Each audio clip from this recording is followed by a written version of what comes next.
Laura, hindi ko sinasadya. Hindi ko talaga sinasadyang maiwala ang anak natin. Patawarin mo ako.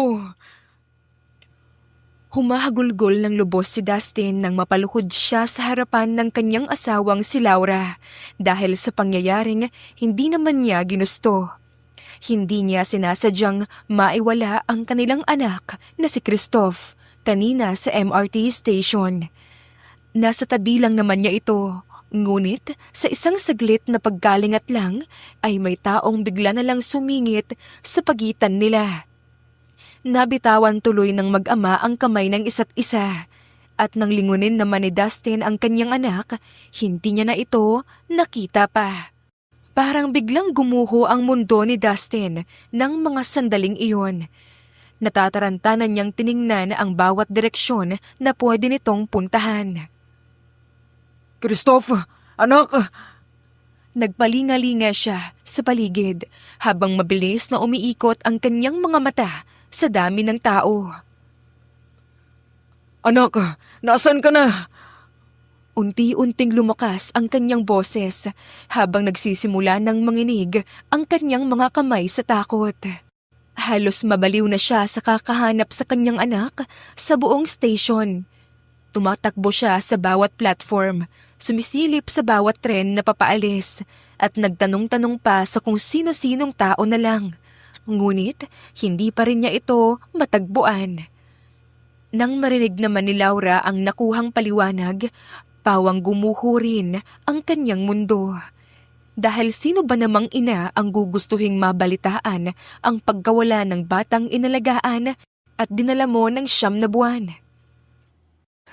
Dustin naman eh! Nangako ka sa akin, di ba? Nangako ka na hindi mo pababayaan ang anak natin. Pero anong ginawa mo?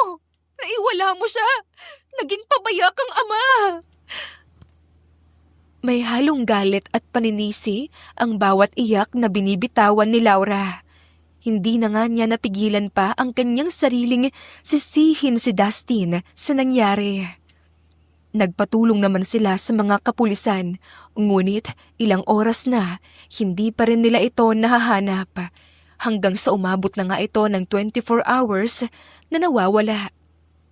Hindi naman nakapagsalita si Dustin at tanging iyak lamang niya ang naitugon niya kay Laura. Dahil sa kaibuturan ng kanyang puso, alam niyang kasalanan din niya ang lahat at hindi niya na yun mababago pa. Kung sinisisi man siya ni Laura, mas sinisisi niya ang sarili niya dahil sa nangyari. Hindi niya mapapatawad ang sarili kapag may nangyaring masama sa kanilang anak. Lumipas ang mga araw at patuloy pa rin ang walang tigil nilang paghahanap. Hindi tumigil si Laura at Dustin kahit pa na isasakripisyo na nila ang kanilang kalusugan. Hindi sila nawalan ng pag-asa kahit pa umabot na ito ng ilang buwan. Ngunit kasabay naman nito ay ang hindi na maibabalik pa sa dati ang relasyon nilang dalawa. Hindi na sila muling nag-uusap ng maayos o nagpapansinan man lang at kung mag-uusap man, puro away na lamang ito. Dustin, pagod na ako. Pagod na akong sisihin ka sa lahat. Pagod na ako sa ganitong klaseng relasyon. Maghiwalay na lang tayo. Hindi ko na kaya. Pagsuko ni Laura matapos ang sigawan at alitan na nangyari na naman kanina. Hindi naman nakaimik si Dustin dahil sa totoo lang matagal na niyang inaasahan ang ganitong eksena. Ngunit hindi pa rin niya mapigilan ng sariling magulat at masaktan kahit na anong gawin niyang paghahanda. Magsasalita pa sana siya ngunit nasilayan na lamang niya ang likuran ni Laura, napapalayo na sa kanya. Tinanaw na lamang niya ito mula sa malayo habang kumawala ang kanina pa niyang pinipigilang mga luha. Napabuntong hininga na lamang si Dustin. Okay na rin siguro yung hiwalayan. Ayoko na rin nakikita siyang nahihirapan ng dahil sa akin. Kung ito ang ikagagaan ng kanyang loob, ibibigay ko. Hindi na nga tumutol pa si Dustin nang lapagan siya ni Laura ng annulment paper. Sa halip, agad niya itong pinirmahan at tumulong sa pag-process nito hanggang sa mapawalang bisa ang kanilang kasal. Alam niyang napakalaki na ng sakit na naidulot niya kay Laura. Kaya kung sa hiwalayan lamang gagaan ang loob nito, bakit naman niya ipagkakait? Simula nang mawala ang anak nilang si Christoph, ay paulit-ulit ring bumabalik si Dustin sa MRT station. Nagbabakasakali siyang balang araw, makikita niya ang anak dahil walang araw na hindi siya umaasang muli niya itong masisilayan. Nagkanda leche-leche na rin ang kanyang buhay matapos mawala ang kanilang anak. Ang negosyong sinimulan niya, bigla na lamang lumubog at nagkautang pa ng malaki. Nalulong din siya sa bisyo at halos hindi na nga niya maalagaan o ni makilala man lang ang kanyang sarili. Napangiting hinahaplos-haplos ngayon ni Dustin ang litrato ng kanyang anak na si Christoph.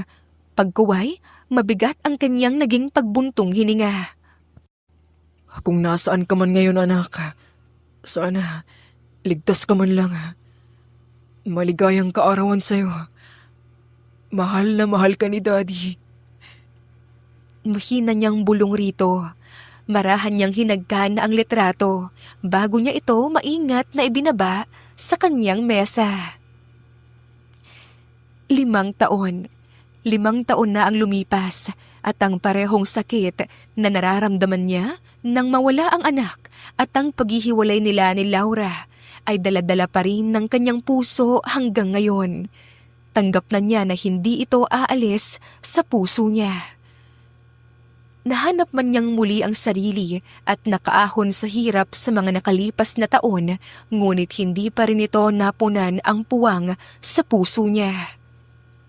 Ngayon ay nagmamay-ari na siya ng malaking car company sa bansa.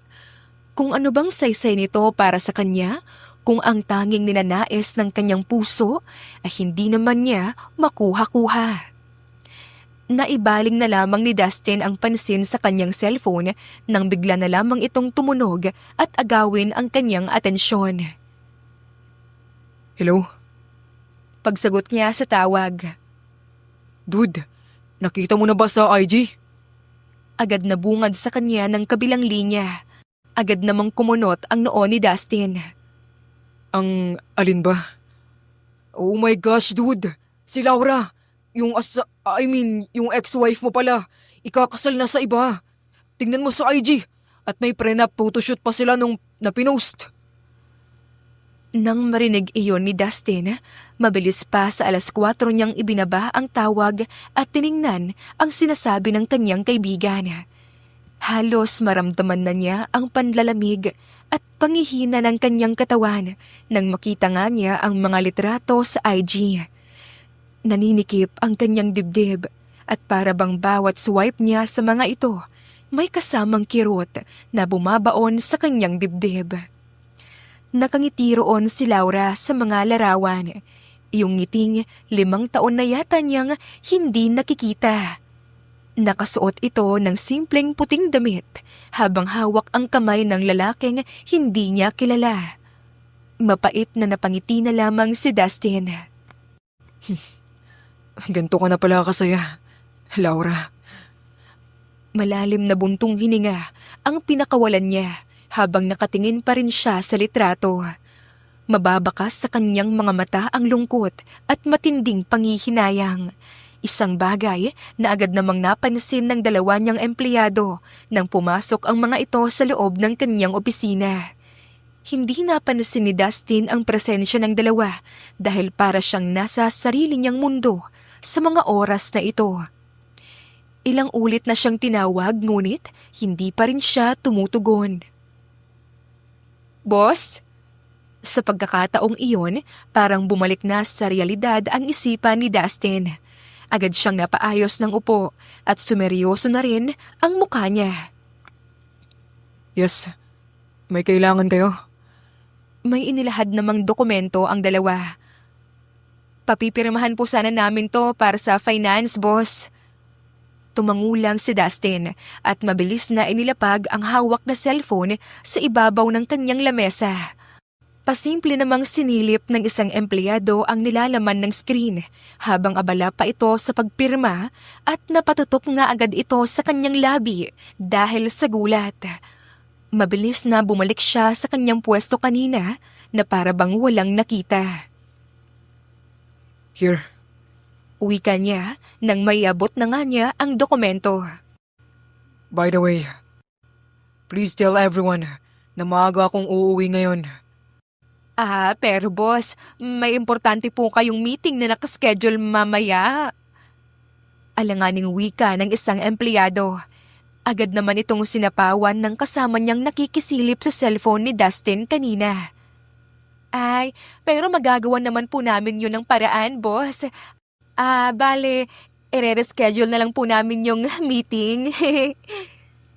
Aniya sabay pilit na tumawa at magsasalita pa sana ang kanyang kasama ngunit agad niya itong pinandilatan ng mata.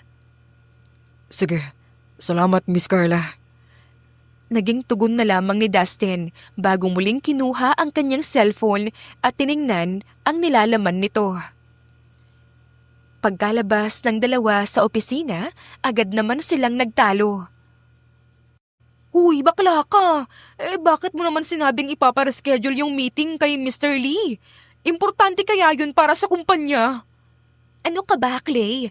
Broken-hearted yung boss natin, kaya hayaan mo muna siyang umuwi ng maaga at mag-shot puno. Anong broken-hearted naman yung sinasabi mo? Matagal na nga silang hiwalay sa dati niyang asawa.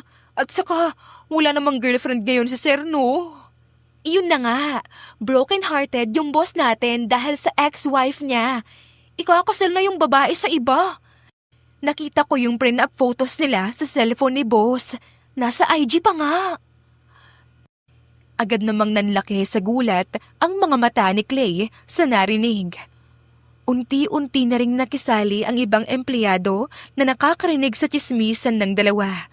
At habang nag-uusap nga sila, sakto namang dumaan ang taong laman ng kanilang usapan sa kanilang harapan. Bigla silang napatigil at pawang mga estatwa na nga sa kanilang kinatatayuan habang sabay-sabay na sinundan ng tingin ang kanilang boss na dire-diretso lamang ang lakad. Ay, mga tsismosa talaga kayo! Baka narinig na tayo nun! Problemadong bulong ni Clay. Napakamot naman sa ulo ang iba at kanya-kanya na nga sila ng alis at bumalik sa kani-kanilang mga pwesto. Pagkalabas nga ni Dustin sa kanyang kumpanya, naglalakad-lakad siya ng ilang minuto hanggang sa makaabot siya sa station ng MRT. May-ari nga ng malaking car company si Dustin, pero ni isang pag-aari na kotse, wala siya nito. Sinadya niya ito dahil gusto niyang MRT lang ang sinasakyan niya parati kapag pauwi o papuntang kumpanya. Kung may lakad man siya o meeting, ay may company cars na pwedeng maghatid sa kanya. Isang tawag lang niya kay Joy, ang executive assistant niya, ipapasundo na siya ng kotse. Tumambay na nga muna saglit si Dustin sa MRT station habang wala pa ang tren.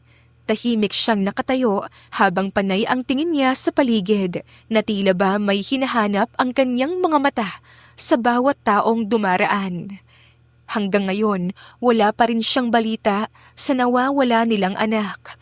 Dumagdag pa sa bigat sa kanyang dibdib ang nabalitaan niya kanina. Nang dumating na nga ang tren na hinihintay ng lahat, sasakay na sana si Dustin ngunit bigla siyang napahinto sa pagpasok dahil sa mga sandaling iyon ay may marahang tinig ng gitara ang bigla na lamang umalingaw-ngaw sa loob ng station at kasunod nito ay isang malambot na boses ng batang kumakanta. Parang may kung anong humaplos sa puso ni Dustin nang marinig ang tinig at kantang iyon. Biglang bumalik sa kanyang isipan ang mga panahong kinakanta ni Laura ang kantang iyon upang patulugin ang kanilang anak kapag hindi na nila kaya ang iyak nito. Hindi na pumasok pa si Dustin sa loob ng tren. Nilingon na lamang niya ang pinanggagalingan ng tinig na yon. Dahan-dahan siyang naglakad papalapit sa batang kumakanta, habang unti-unti namang bumibilis ang tibok ng kanyang puso dahil sa hindi maipaliwanag na dahilan. Patuloy naman ang marahang pagkanta ng bata, habang dahan-dahan itong kinakalabit ang lumang gitara na halos kasing laki na ng kanyang katawan. Nakaupo ito sa isang sulok ng istasyon, sa gilid lang ng hagdan kung saan dumadaan ang mga pasahero. May maliit na latang nakalagay sa kanyang harapan na pinaghuhulugan ng ilang bariyang ibinibigay ng mga taong naaantig sa boses niya. Ngunit hindi yon ang unang napansin ni Dustin nang makita niya ito, kundi ang maruming muka ng pasilit. Kahit mahaba at magulo ang buhok nito, punit-punit ang marumi niyang damit at parang nakadikit na rin ang dumi sa kanyang balat, ay klarong-klaro pa rin sa paningin niya ang malaking balat nito sa muka at ang pagkakahawig nito sa nawawala niyang anak. Kahawig niyang anak ko. Hindi niya makapaniwalang bulong sa isipan. Mas lalong bumilis ang tibok ng kanyang puso at para ring bumigat ang kanyang paghinga habang tumatagal. Dahan-dahan ang kanyang paglapit sa paslit habang nangingilid pa ang kanyang mga luha. Tahimik siyang tumayo sa harapan ng bata habang pinagmamasdan niya ito at matapos lang ang ilang sandali, natapos na ang kanta. Nagpalakpakan naman ang ilang mga taong nakikinig at may ilan pang naghagis ng barya sa lata. Doon lamang napansin ng pasilit si Dustin na kanina pa pala nakatayo sa harapan niya. Tumingala ito at sa sandaling iyon, nagtagpo ang mga mata ng dalawa. Doon din kumawala ang mga luhang kanina pa pinipigilan ni Dustin. Kamukhang kamukha talaga ng pasilit ang kanyang anak at klarong-klaro sa paningin niya ang birthmark nito sa muka. Isang hugis na hindi niya kailanman makakalimutan dahil siya mismo ang unang nakapansin nito noon nang maipanganak ang kanyang anak. Anak, Christoph, anak, ikaw ba yan? Umiiyak niyang tanong habang napaluhod siya sa semento dahil sa panghihina ng kanyang mga tuhod. Kumakapit siya sa pag-asang baka ito nga ang nawawala niyang anak. Sinubukan niyang abutin ang paslit pero estranghero lamang ang tingin sa kanya nito, kaya agad itong lumayo. "Sino po kayo?" Takot na tanong ng bata. Umatras pa ito ng isang hakbang habang mahigpit na hawak ang kanyang lumang gitara. "Huwag niyo po akong kunin ulit. Ayoko na pong bumalik doon." Anito kahit hindi pa nagsasalita si Dustin. Parang may matulis na bagay naman ang tumusok sa puso ng lalaki nang marinig niya ang salitang iyon. Napatigil din sa kawalan ang kamay niya nang aabutin sana ang bata. Kitang-kita niya ang takot na namumuo sa mga mata nito habang nakatingin sa kanya. Hindi kita sasaktan. Mabuti akong tao. Ako ang daddy mo. Malambing niyang salita habang pinupunasan ang mga luha sa kanyang mata at ngumiti ng matamis. Ngunit umiling lamang ang paslit ng ilang ulit at sa isang iglap, bigla na lamang itong kumaripas ng takbo palayo sa kanya. Sinundan naman niya ito at hinanap sa maraming tao. Ngunit katulad ng nangyari dati, hindi na naman niya ito nakita. Muling bumalik ang kanyang takot. Napasabunot siya sa kanyang sarili. Hindi pwedeng mawala na naman siya. Anak ko yun. Kailangan kong hanapin ang anak ko. Halos mabaliw na niyang wika habang panay ang paglinga-linga sa paligid. Wala siyang tigil sa paghahanap kahit pa inabot na siya ng dilim at malakas na ulan. Hinanap niya ito kung saan malapit sa station ng MRT at napatigil lang siya sa paghahanap nang mapunta ang tingin niya sa ilalim ng tulay na katabi lang ng MRT. Dito ay nakita niya ang mga karton-karton na pinagtagpi-tagpi lamang para maging isang bahay. Nagbabakasakali niyang pinuntahan ito. At sa loob nga, nakita na niya ng tuluyan ang matagal niya nang hinahanap. Muling napaiyak si Dustin nang makita ang kalagayan ni Christoph na mahimbing na nagpapahinga ngayon. Nilapitan niya ito at hinawakan, ngunit ang paslit, hindi man lang nagising sa kanyang mga haplos. Naramdaman din ni Dustin ang basa nitong suot na damit. Lumukob muli ang kaba sa puso ng binata nang maramdaman niya ang pag-aapoy ng katawan nito. Christoph, anak, gumising ka na. Nandito na si Daddy. Iuwi na kita. Miss na miss ka na namin ni Mommy, anak. Paulit-ulit niyang sambit rito habang tumutulo pa ang kanyang luha. Ngunit wala siyang nakuhang sagot mula sa paslit, kaya tumawag na siya ng tulong at agad naman itong nadala sa ospital. Masyadong mataas ang lagnat ng bata. Mabuti na lang at nadala niyo siya agad dito dahil kung natagalan pa, ay maaari itong mauwi sa matinding impeksyon at ikakapahamak pa ng buhay niya. Nasa maayos naman na siyang kalagayan, di ba, Dok? Oo, nabigyan na namin siya ng gamot para mapababa ang lagnat at patuloy namin siyang oobserbahan, kaya huwag kayong mag-alala. Doon lang yata nakahinga ng maluwag si Dustin. Akala niya mawawala na naman ang kanyang anak sa kanya. Hindi niya nakakayanin pa kung maulit pa yon. Hindi na nga niya nilulubayan ang anak simula nang maidala ito sa ospital. Laging hawak niya lamang ang kamay nito at ang tanging atensyon niya ay sa anak pa rin niya itinutuon. Matindi na ang takot na naidulot sa kanya at ayaw na niyang maramdaman pa iyon. Ama namin, maraming salamat at hindi mo pinabayaan ang anak ko. Dininig mo ang lahat ng mga panalangin ko. Maraming salamat dahil binalik mo siya sa amin. Mahinang bulong ni Dustin habang hinahaplos ang malinis na ngayong mukha ni Christoph habang nangingilid pa ang kanyang luha. Siguradong matutuwa ang mami mo kapag nalaman niyang nahanap na kita. Nakangiting aniya. Pagkatapos, kinuha na niya ang cellphone sa kanyang bulsa at agad dinawagan ang taong mas sasaya sa ibabalita niya. Wala pang ang isang ring, sinagot na ito ng kabilang linya. Kinakabahan si Dustin dahil simula noong pinirmahan niya ang annulment paper at umalis si Laura, hindi na sila muli pang nagkita o nagkausap.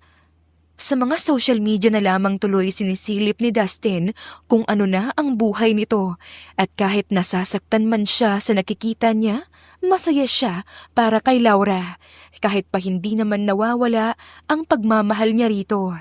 At mabuti nga rin at hindi pinalitan ni Laura ang kanyang cellphone number. Hello? Laura, Paiyak na saad ni Dustin sa pangalan nito dahil sa kasiyahan. Dustin, anong nangyari sa'yo? Are you okay? Nasaan ka? Hysterical na boses naman ni Laura habang mababakas rito ang matinding pag-aalala. Masayang umiti si Dustin habang binibigyan ng magagaang halik ang kamay ni Christoph. nahanap ko na siya. Nahanap ko na yung anak natin. Nakita ko na si Christoph. Narinig niya ang malakas ng pagsinghap ni Laura sa kabilang linya at kasunod naman ito ay ang malakas na sigaw at ang pag-iyak. Totoo? Where is he? Okay lang ba siya? Pupuntahan ko kayo. Please, Dustin. Tell me kung nasaan kayo. Sinabi naman ni Dustin ang address ng ospital kung nasaan sila ngayon at wala pang ang isang oras, bigla na lang bumukas ang pinto ng silid At hindi nga makapaniwala si Laura nang makapasok siya sa loob. Dahan-dahan siyang lumapit sa kama habang takip-takip ang kanyang bibig. Una niyang napansin ang balat ni Christoph sa muka at doon na nga siya tuluyang napahagulgol. Dustin, may balat siya sa muka. Siya nga si Christoph. Siya nga ang anak natin. Tumayo si Dustin mula sa pagkakaupo at wala sa sariling niyakap ng mahigpit ang dati niyang asawa. Oo, Laura. Nahanap na natin siya. Sa wakas. Mas lalo pang napaiyak si Laura sa yakap ni Dustin. Ilang taon din niyang inasam na marinig ang mga salitang iyon at hindi niya inakala na sa araw niya ito na yun maririnig. Unti-unting kumalas sa pagkakayakap si Laura at muling napatingin sa batang mahimbing ang pagkakatulog sa kama. Dahan-dahan ang kanyang paglapit rito na para bang natatakot siya na baka bigla itong mawala kapag nagkamali siya ng galaw. Christoph, anak ko. Nanginginig niyang bulong habang dahan-dahang hinahaplos ang buhok nito. Hindi na napigilan ni Laura ang sarili at tuluyan na nga niyang niyakap ang anak kahit natutulog pa ito. Matagal niya nang hindi nayayakap ang anak kaya halo-halong emosyon ang nararamdaman niya ngayon. Hindi siya makapaniwala na nahahawakan na niya ito. Anak, si Mami to. Nagkaroon siya ng matinding lagnat. Kaya nagpapahinga na muna siya. Baka mamaya magigising na siya. Hintayin na lang muna natin. Tumangutango naman si Laura at panayhaplos nga siya sa buhok ng anak habang tumutulo pa rin ang kanyang mga luha.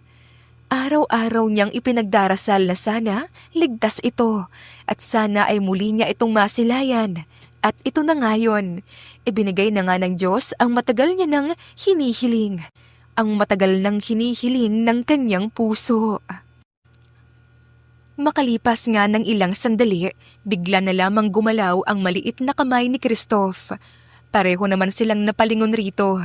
Unti-unting gumalaw ang talukap ng mga mata ni Christoph hanggang sa dahan-dahan na nga nitong iminulat ang kanyang mga mata. Agad siyang napakunot noo habang tumingin siya sa paligid na para bang naguguluhan siya kung sino ang hindi pamilyar na mga muka sa harapan niya at kung nasaan siya ngayon. Nasaan po ako? Sino po kayo? Mababakas pa sa boses niya ang takot. Pinilit patigilin ni Laura ang kanyang mga luha at ngumiti sa anak. Anak ko, Sino po kayo? parang may muling tumusok sa puso ni Dustin nang marinig iyon. Hindi nga sila kilala ng kanilang anak. Unti-unti siyang lumapit sa kama at napatingin naman sa kanya si Christoph at agad nga itong natakot sa kanya. Kayo po ulit. Huwag po. Huwag niyo po akong ibabalik doon.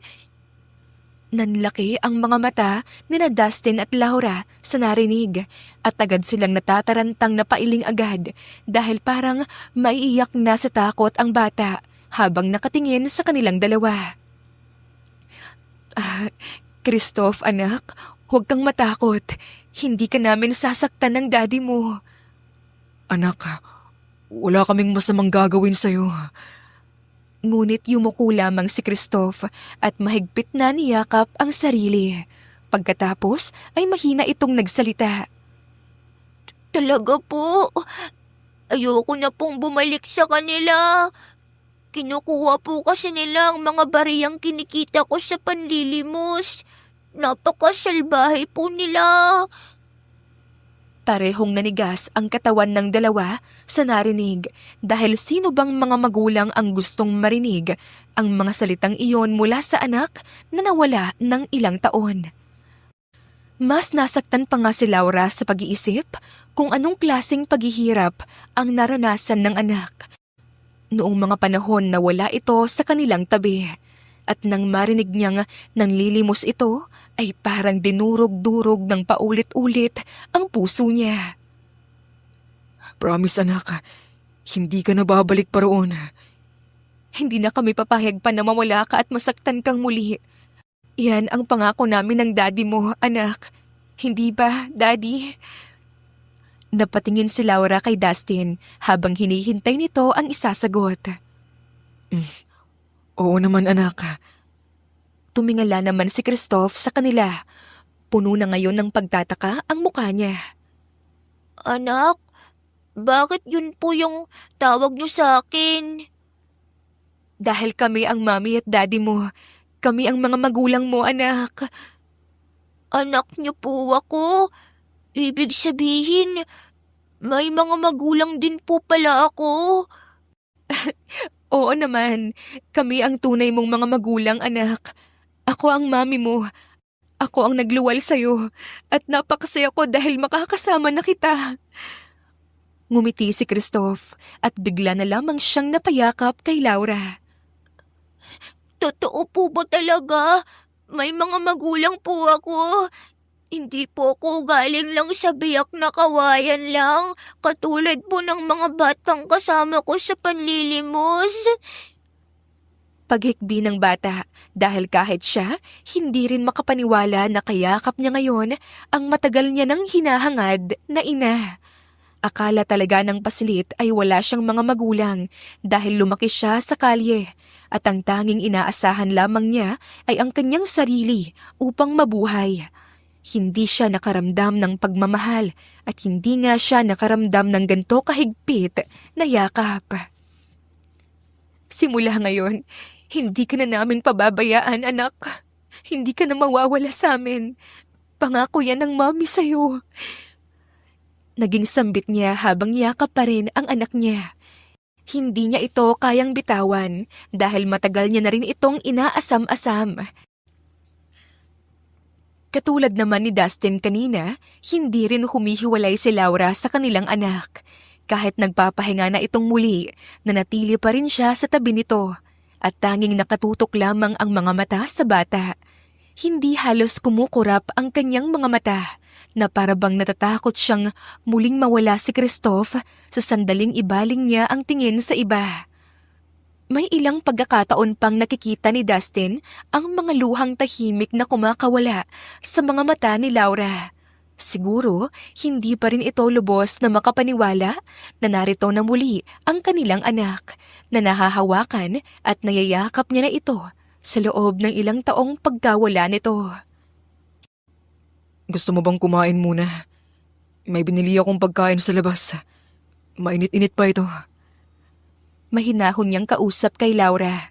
Dahan-dahan namang napalingon si Laura sa kanya at saka napansin nito ang pagkaing nakahain sa maliit na mesa na nasa gilid ng silid.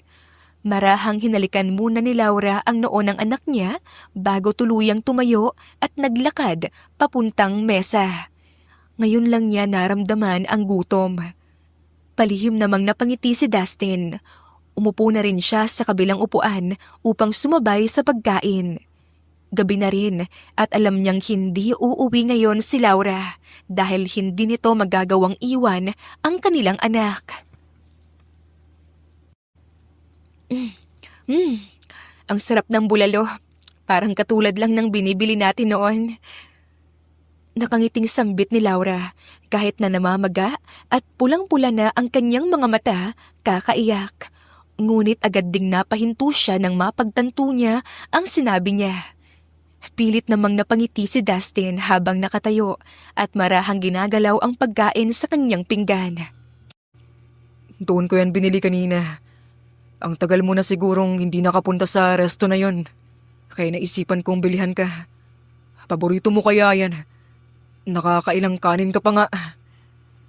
Ani ni Dustin at sinamahan pa niya ng biro upang pagaanin ang tensyon sa pagitan nilang dalawa. Hindi naman siya nabigo dahil napangiti at napatawa nga niya si Laura. Ikaw kaya ang pinakamatakaw sa ating dalawa. Naaalala mo pa ba kung ilang only rice yung naubos mo? Gusto ka nang hatakin palabas ng may-ari. Marahang natawa naman si Dustin nang maalala niya nga iyon. Sa sandaling iyon, para bang bumalik sila sa dati, na kung saan magkatabi silang kumakain habang hindi nauubusan ng kwento at tawanan sa dating binabalik-balikan nilang resto. Pero ang kanilang tawanan ay unti-unti ring nawala at bumalik ang katahimikan na namayani sa pagitan nilang dalawa. Naaalala nila ang masasayang karanasan nila noon, ngunit kasabay din noon ay ang mga mapapait na nangyari at pati na ang sitwasyon nila ngayon. Kaya hindi nila maiwasang mailang muli sa presensya ng isa't isa. Hindi naman sinasadya ni Dustin na mapunta ang tingin niya sa singsing na suot ni Laura. Napako pa ng ilang segundo ang tingin niya roon bago siya umiwas ng tingin at muling sumubo ng pagkain. Naramdaman muli niya ang paninikip ng kanyang dibdib at ang pagbigat ng kanyang paghinga. Ngunit pilit na lamang niyang iniinda ang lahat at binabaliwala ito. So, kumusta ka na? Ang ganda ng singsing mo. Bahagya pang napatingin si Laura sa kanyang kamay na may suot na singsing bago niya ito marahang ibinaba sa mesa upang itago. Napakagat na rin siya sa kanyang labi dahil hindi niya alam ang isasagot kay Dustin. Magsasalita sana ulit si Dustin ngunit hindi na niya nagawa pa dahil biglang tumunog ang cellphone ni Laura. Agad naman itong tumayo at kinuha sa kanyang bag ang cellphone. Sasagutin ko muna itong tawag. Tumangulang naman si Dustin habang pinipilit ang sariling labi na ngumiti kahit ang totoo ay nasasaktan siya dahil kahit hindi niya nakikita ang caller ID, alam niya kung sino ang tumawag kay Laura. Lumabas na nga muna si Laura. Ilang minuto rin ang lumipas bago ito muling pumasok sa silid at bumalik sa kanyang upuan upang ipagpatuloy ang pagkain. Nag-ipon naman muna ng lakas si Dustin bago nagsalita. Alam ba niyang nahanap na natin ang anak natin? Bibisita ba siya rito? Kahit gustuhin man niya, hindi siya makakapunta. Nasa ibang bansa siya at inaayos ang mga papeles na kakailanganin namin para sa paglipat. Hindi ko alam kung gaano siya roon katagal. Saglit na natigilan si Dustin sa pagsubo dahil sa narinig. Napaangat pa ang kanyang tingin kay Laura. Lilipat. Magmamigrate kayo sa ibang bansa. Doon na kayo maninirahan. Matagal pa bago nakasagot si Laura. Ngunit isang tango lamang niya ay parang binagsakan na ng langit at lupa ang mundo ni Dustin. Doon na rin sana namin balak magpakasal. Napalunok si Dustin at sa hindi na mabilang na pagkakataon, muli na naman niyang pinilit ang sariling ngumiti at hindi na nagsalita pa na para bang okay lang sa kanya kahit ang totoo, hindi naman. Lumipas naman ang ilang linggo at tuluyan na ngang pinayagang makalabas ng ospital si Christoph. Ngayon ay pupunta na sila sa dati nilang bahay kung saan si Dustin na lamang ang nakatira matapos noon umalis ni Laura. Tahimik lamang na nakatanaw sa bintana ang pasilit habang pinagmamasdan ang mga tanawing na daraanan nila. Maya-maya pa ay napalingon na nga ito sa kanyang ina. Mami, saan po tayo pupunta? Hindi pa siya gaanong komportable sa pagtawag kay Lara na Mommy at Daddy naman kay Dustin. Pero sa tuwing sinasabi niya naman iyon, ay may kung anong saya sa puso niya na hindi niya maipaliwanag. Ngumiti at marahang hinarap naman ni Laura ang anak. Uuwi na tayo sa atin, anak. Doon ka na muna titira. Napag-usapan ni na Dustin at Laura na iuuwi muna nila si Christoph sa dati nilang bahay. Naroon kasi ang mga laruan, gamit at mga alaalang binuo nila noon bilang isang pamilya. Wala mang maalala si Christoph tungkol sa kanila, umaasa sila na kahit papaano ay maging pamilyar sa pasilit ang lugar na yon at agad siyang makapag-adjust. Kinakabahan man si Laura na bumalik sa bahay na yon, hindi rin niya maipaliwanag kung bakit tila ba may bahagi ng kanyang puso ang sabik na muling tumapak doon. Nang makarating ay agad na nga silang bumaba. Ngunit bago pa man sila tuluyang makalapit sa pintuan upang buksan ito, bigla na lamang itong bumukas. "Welcome home!" Agad na bati sa kanila ng mga taong nasa loob ng bahay. Malawak ng ngiti ang pinakawalan ni na Dustin at Laura nang masilayan nila ang sorpresang inihanda ng kanilang pamilya para sa kanilang pagdating. May mga lobo at simple lang na mga dekorasyon. Agad kasing ibinalita ng dalawa sa kanilang pamilya ang tungkol kay Christoph at katulad nila, hindi rin nila mapigilan ang mga ito na mapaiyak sa saya nang marinig ang magandang balitang iyon. Matagal na rin kasi nila iyong inaasam. "Ma, hindi ba sabi ko sa'yo na huwag na yung ganito? Baka matakot sa inyo si Christoph." Bahagya niyang saway sa ina habang napapailing, ngunit nakangiting niyakap ito. Ngunit agad ding napatingin si Laura sa isa pang babaeng lumapit sa kanya nang may malawak na ngiting nakapaskil sa labi nito, ang ina ni Dustin. Hindi nagatubili ang ginang at niyakap din siya ng mahigpit. Sandali namang nanlambot ang puso ni Laura dahil doon. Kahit nagbago na ang lahat sa pagitan nila ni Dustin, hindi pa rin nagbago ang pakikitungo ng pamilya nito sa kanya. "Anak!" Naiiyak na sambit ng ina ni Dustin habang hawak ang magkabila niyang balikat. "Hayaan mo na muna kami. Masaya lang kami ng mama mo dahil nakabalik na kayo rito at nahanap na rin ninyo ang apo namin." "Anak," pag-uulit niya sa katagang iyon sa kanyang isipan. Ganoon pa rin ang tawag sa kanya ng ginang, kahit na alam na nito na hindi na niya asawa si Dustin, kahit alam nila na ikakasal na siya sa iba. Tahimik na napatingin lamang si Laura kay Dustin matapos marinig ang sinabi ng ina nito. Hindi niya alam kung ano ang dapat niyang maramdaman sa mga sandaling iyon. May kung anong mabigat na dahan-dahang bumabalot sa kanyang dibdib. Ngunit agad siyang natauhan nang maramdaman niya na may maliit na kamay na humawak sa kanyang palad. Naibaling agad ang atensyon ni Laura sa anak na ngayon ay nasa kanyang likuran at halos kalahati ng mukha nito ay nakatago sa kanyang tagiliran habang pasilip-silip sa mga taong nakatingin sa kanya. Dahan-dahan namang inilabas ni Laura ang anak. "Anak, sila ang lola mo at saka mga tita at tito mo. Pamilya namin sila ng daddy mo." Napatingin si Christoph sa kanila at bahagya itong yumuko upang magbigay galang. "Hello po sa inyo. Magandang umaga po."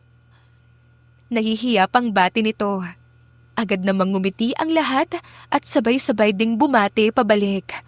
Ngunit kahit sabik na sabik silang yakapin at hagkan ang batang matagal nilang hinanap, pinigilan muna nila ang kanilang sarili.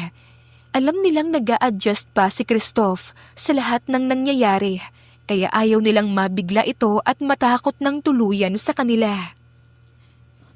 "Hay, apo ko!" Masayang bati ng ina ni Laura habang lumalapit. "Ako ang Lola Georgina mo.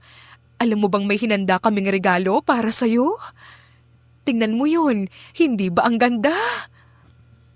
Isa iyong mini car, isang maliit na sasakyan na kayang umandar na parang totoong kotse. Nagningning naman agad sa pagkamangha ang mga mata ni Christoph nang makita iyon.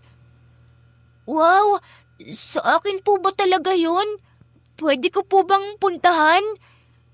Ngunit nagdadalawang isip naman na siyang puntahan ito dahil nag-aalala siya na baka hindi yun para sa kanya. At baka rin na hindi pa nga niya nahahawakan, masisira niya na ito kaagad. Wala pa naman siyang perang pambayad dahil hindi na siya nakakalimos ng ilang araw. Napansin ni Laura at Dustin ang pagdadalawang isip ng kanilang anak. Bahagyang umupo si Laura upang magkasing laki sila ni Christoph. Oh, bakit ayaw mong lapitan? Yan ang regalo ng lolo at lola mo sa iyo, anak. Sa akin po ba talaga yan? Hindi naman po siguro sila nagbibiro. Di po ba, Mami? Ang ganda po kasi at mukhang mahal din.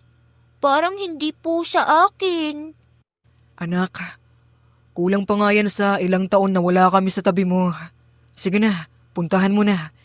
Alam kong sabik na sabik ka sa sasakyan na yan. Dahan-dahan nga ang naging paglapit ng pasilit at hindi nga maitago ang pagkamangha sa mukha nito nang makalapit siya at titigan ang laruan. Para itong isang panaginip para sa kanya dahil ang mga laruan na nakasanayan niyang laruin noon ay mga sirang bagay na napupulot lamang niya sa basurahan. Kailanmay hindi siya nagkaroon ng bagong laruan dahil ang bawat bariyang nakukuha niya sa panlilimos ay agad ding kinukuha ng mga taong gumagamit sa kanila. Kaya nga hindi siya makapaniwala na makakatanggap siya ng ganito kagandang laruan na kailanman hindi sumagi sa isip niyang magkakaroon siya nito dahil kahit 3 beses sa isang araw siyang kumain, napakahirap na para sa kanya na gawin iyon. Marahang hinaplos ni Christoph ang minicar at tahimik ang lahat habang pinapanood siya. Napakaganda po nito. Manghang-ani niya, sabay ngumiti ng pagkalawak-lawak na halos mapunit na ang kanyang labi.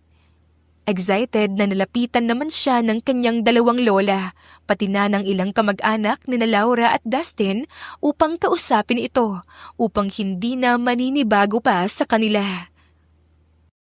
Oo naman, apo. Gusto mo bang subukan? Opo sana, kung pwede po. Nasa gilid lamang nakatayo sina Laura at Dustin habang pinapanood ang lahat kung paanong pag-aanin ang loob ni Christoph sa kanila. At nang tuluyang umandar ang minicar at marinig nila ang mahina ngunit totoong halakhak ni Christoph, ay hindi napigilan ni Laura ang maiyak muli habang nangingilid naman ang luha ni Dustin dahil sa kanilang nasilayan. Napansin ni Dustin ang pag-iyak ni Laura kaya hindi niya napigilang hawakan ang kamay nito upang patahanin. Anak, hinay-hinay lang. Marami pa tayong ganyan. Kung gusto mo, bibilhan ka namin ng daddy mo ng ganyan ng marami. Natatawang sambit ni Laura habang pinupunasan ng kanyang labi na napuno na ng icing. Sorry po, ngayon lang po kasi ako nakakain ng ganito. Nakikita ko lang po ang mga ganito sa mga bakery. Ang mahal po kasi kaya hindi ako nakakabili. Lahat sila ay naawa sa bata at sa mga pinagdaanan nito, kaya hindi sila titigil hanggat hindi nila nalalaman kung bakit nawala si Christoph sa kanila at naging pulubi ito. Gusto rin nilang malaman kung sino ang kinatatakutan ng kanilang anak. Mananagot ang dapat managot. Kumuha pa ng ilang hiwa si Laura at pinuno ang pinggan ng anak bago niya haplusin ang pisngi nito. Ayan, magpakabusog ka anak. Huwag kang mag-alala. Kung gusto mo, pwede tayong kumain araw-araw ng ganyan. Talaga po, Mommy? Laura anak, masama sa bata ang sobrang matamis. Ngumiti lang naman si Laura. Pero sa isip niya, gusto lang naman niyang bumawi sa anak. Gusto niyang ibigay rito ang mga bagay na dapat noon pa naranasan nito. Ate Laura, kailan nga po pala kayo ikakasal ni Kuya Jeff? Biglang singit ng pinsan ni Laura. Napunta naman sa kanya ang tingin ng lahat na para bang may sinabi siyang napakasama na hindi na dapat sabihin. Agad namang napaaray ito nang pasimple siyang kinurot ng kanyang ina at sinaway. Pilit na ngiti lamang ang iginawad ni Laura sa kanila at binalingan na nga niya ng tingin ang anak. Pasimple namang tiningnan si Dustin ng kanyang ina na katabi lang niyang umupo. Mababakas sa mukha niya ang sakit, kaya marahang hinawakan na lamang ng kanyang ina ang kamay niya upang iparamdam na kahit na anong mangyari, nandito lamang siya. Alam kong mahal mo pa si Laura, anak. Kitang-kita ko sa mga mata mo. Kung talagang mahal mo pa siya, gumawa ka ng paraan para bumalik siya sa iyo at buuin ang pamilya niyo para kay Christoph. Pasimpleng bulong ng ina ni Dustin. Mapait namang napangiti ang lalaki, saka bumulong din sa ina. Ma, ikakasal na siya. Ayoko nang kuluhin pa yung buhay niya. Alam ko yun. Ang sinasabi ko lang naman ay ipakita at iparamdam mo sa kanya na mahal mo pa rin siya. At siya na ang bahala na magdesisyon sa huli. Ayokong makita kitang nagsisisi sa huli dahil hindi mo nagawang ipaglaban ang pagmamahal mo. Kung ayaw na talaga niya sa'yo, di tanggapin mo. At least, naipakita mo sa kanya na mahal mo pa rin siya despite all these years. Tiningnan na lang ni Dustin ang kanyang ina at hindi na umimik pa. Binalingan rin niya ng tingin ang kanyang mag-inang nagtatawanan sa isa't isa. Napansin naman ni Laura ang kanyang tingin at hindi niya inaasahan ang pagngiti nito sa kanya bago ibaling sa iba ang tingin. May pag-asa pa ba talaga na maibalik sa dati ang lahat?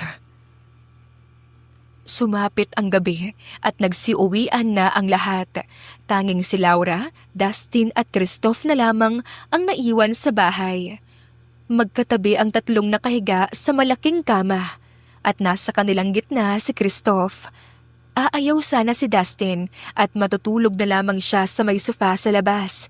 Ngunit wala siyang nagawa nang hiniling ito ni Christoph na magkatabi silang matulog tatlo dahil ito ang kauna-unahang matutulog sila sa iisang kama at gusto niyang mayakap pareho ang kanyang mommy at daddy. Sina Pagong at Matching ay matalik na magkaibigan. Mabait at matulungin si Pagong. Subalit si Matching ay tuso at palabiro. Isang araw sa kanilang paglilibot sa kagubatan, nakakita si Pagong ng isang puno ng saging. Simulang kwento ni Dustin habang hawak ang storybook na binili pa nila noon sa anak. Ito ang paboritong bedtime story ni Christoph noon at mukhang nadala niya ito hanggang ngayon. Nagkwento lang si Dustin at matiim namang nakikinig si Christoph at Laura hanggang sa matapos ang kwento. The end. Matulog ka na, anak. Bukas naman ulit. Ngumiti lamang si Christoph at binalingan ng tingin ang ina. Mami, may tanong lang po sana ako. Ano po pala yung kasal? Hindi naman agad nakasagot si Laura dahil hindi niya iyon inaasahan. Napansin naman ni Dustin na nahihirapan si Laura sa pagsagot kaya siya na lamang ang nagsalita. Hindi pa alam ni Christoph ang totoong sitwasyon ng kanyang mga magulang. Hindi muna sinabi ito ni Laura dahil nga ayaw niya itong mabigla kung sakaling malaman nito. Ang kasal, anak, ay isang pangako. Pangako ng dalawang taong nagmamahalan na magsasama sila habang buhay at bubuo ng pamilya. Nang marinig iyon ni Christoph, muli niyang binalingan ng tingin ang ina. Naalala niya ang tanong kanina na hindi nasagot ng kanyang ina. May sasabihin sana siya ngunit hindi na lamang niya itinuloy at sa halip niyakap na lamang niya ito. Good night po sa inyo. Salamat po dahil nahanap niyo po ako. Uwi ka ng pasilit habang nakapikit na at mukhang inaantok na rin. Napangiti naman si Laura at Dustin at hindi nga sinasadyang magtagpo na naman ang tinginan nilang dalawa. Biglang lumakas ang kabog ng dibdib ni Dustin na para bang bumalik siya sa dati. Noong una niyang nasilayan ang ganda ni Laura. Iyon ang nararamdaman niya ngayon, parehong-pareho ang kabog ng kanyang dibdib. Agad namang umiwas ang tingin si Dustin at ipinikit na lamang ang kanyang mga mata. Ngunit kahit anong gawin niya, hindi naman siya dinadalaw ng antok. Nang muli niyang buksan ang kanyang mga mata, nakita niyang mahimbing nang natutulog ang kanyang mag-ina habang nakayakap pa sa isa't isa. Napangiti naman si Dustin sa kawalan dahil sa magandang tanawin sa kanyang harapan. Marahan siyang lumapit at hinagkan ang noo ni Christoph at babalik na sana siya sa pwesto niya nang matingnan niya ng malapitan si Laura. Ngumiti siya at marahan ding inilapat ang kanyang labi sa noo ni Laura. Marahan lang upang hindi ito magising. Ngunit lumukso sa kaba ang kanyang puso nang bahagya naman itong gumalaw.